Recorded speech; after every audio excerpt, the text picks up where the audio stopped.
Hello learners, welcome to my channel. আজকের ক্লাসে আমরা শিখব যদি একটা এক্সক্লামেটরি সেন্টেন্স যদি ফাই, অ্যালাস, হুররে, ব্রাভো দিয়ে শুরু হয় সেই বাক্যটাকে কিভাবে আমরা ট্রান্সফর্ম করে অ্যাজার্টিভ সেন্টেন্সে বা একটা সাধারণ বাক্যে লিখতে পারি।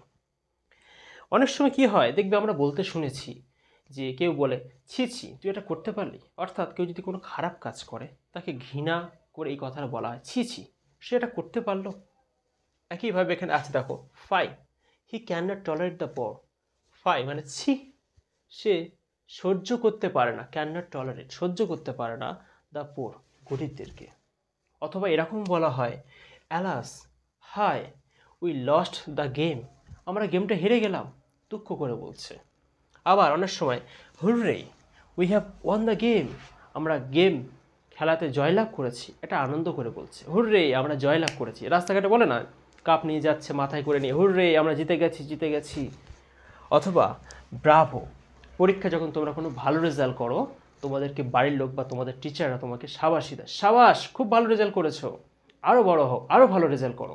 এই যে কথাটা বলা হয় ব্রাভো মানে কি সাবাস।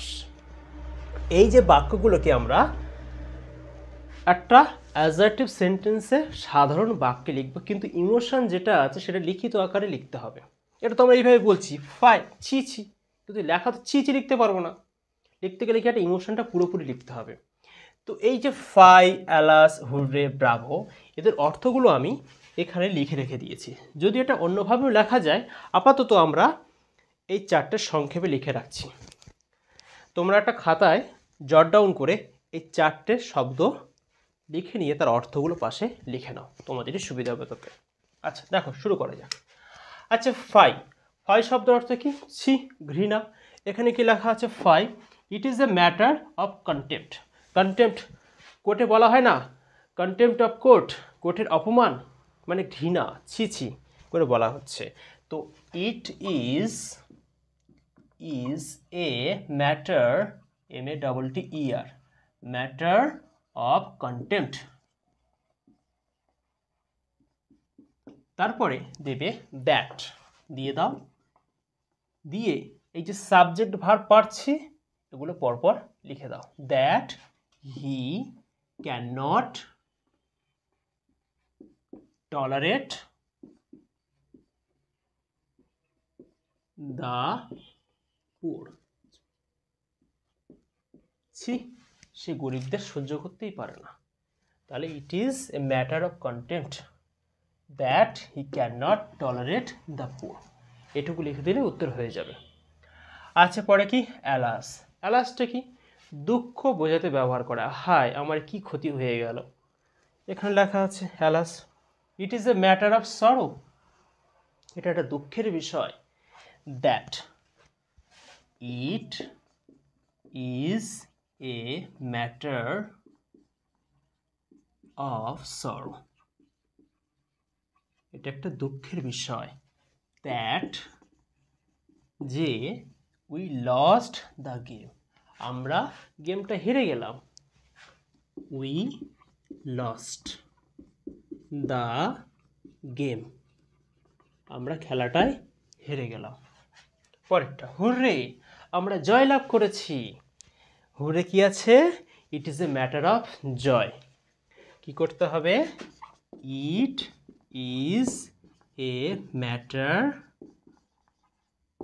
অফ জয়, এটা একটা আনন্দের বিষয়। দ্যাট, যে we have won the game, we have won the game.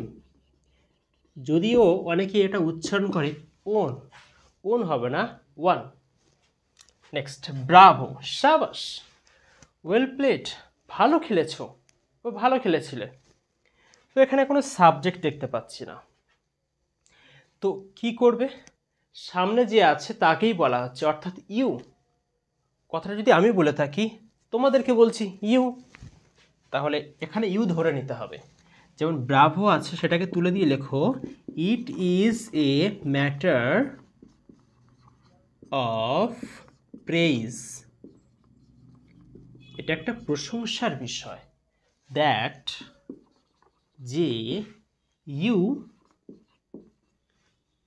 Played, তুমি খেলেছো ওয়েল, ভালো। এখানে তোমরা হ্যাভ লিখতে পারো, সমস্যা নেই।